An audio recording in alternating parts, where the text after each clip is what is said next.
అబ్బా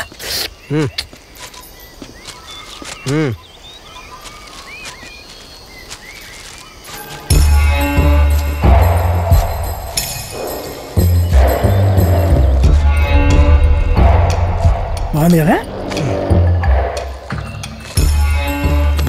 ఉన్నావే ఏం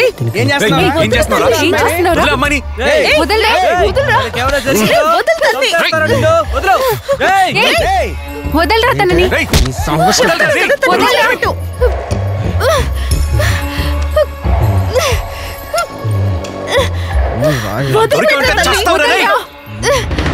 వదలరా.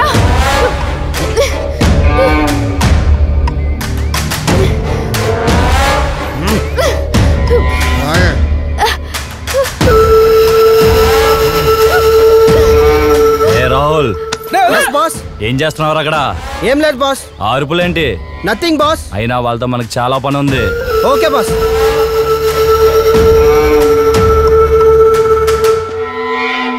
రే అశ్విన్ ఇల్లరా. చెప్పనా? వీళ్ళందరికీ ఎక్కువైంది, తీసుకెళ్లి వేరే చోట కట్టేద్దాం. ఎప్పుడా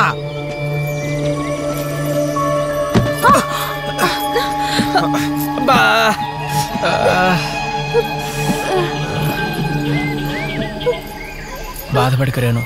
ఆపరండి నాటకాలు. ఇదంతా నీ వల్లే జరుగుండది. హ్యాపీగా గోవాకు వెళ్లాల్సిన మేము ఇలా ఈ అడవిలో ఇరుక్కుపోయినాము.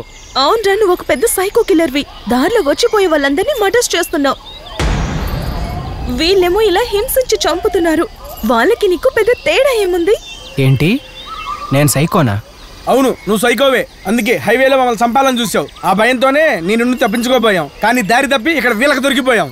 అయ్యో తేజ, నేను సైకోని కాదు. రేయ్ ఆపుతావా? నీ వల్ల దారిలో ఎంతమంది చనిపోయారో. నువ్వు వాళ్ళందరినీ చంపి యాక్సిడెంట్ లాగా క్రియేట్ చేసావు. మేము చూడలేదనుకున్నావా? మాకు తెలియదు అనుకుంటావా?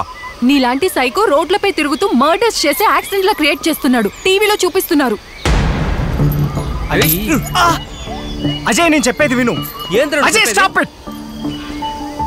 నేను సైకోని కాదు, కిల్లర్ని కాదు. నేను ఒక సైకియాట్రిస్ట్ని. మళ్ళీ దారిలో దాబా తర్వాత నువ్వు కారులో పోతున్న జంటని మర్డర్ చేసినావుగా. నేను మర్డర్ చేయడం ఏంటి? నేను అసలు వాళ్ళని కాపాడడానికి వెళ్ళాను. ఆ రోజు ఏం జరిగిందో తెలుసా? మనందరం దాబా దగ్గర తినడానికని ఆగిన తరువాత ఒక కారు జంట వచ్చింది. వాళ్ళు తిన్న తరువాత ఒక టాబ్లెట్ వేసుకున్నారు.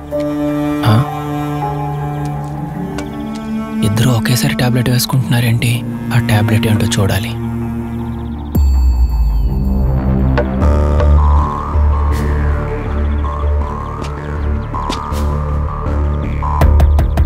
నేను డాక్టర్ని కాబట్టి ఆ రాపర్ చూడగానే అది పాయిజన్ టాబ్లెట్ అని గమనించి కారు దగ్గరికి వెళ్ళేలోకి వాళ్ళు వెళ్ళిపోయారు. లిఫ్ట్ అడిగి వాళ్ళని ఫాలో అయ్యాను.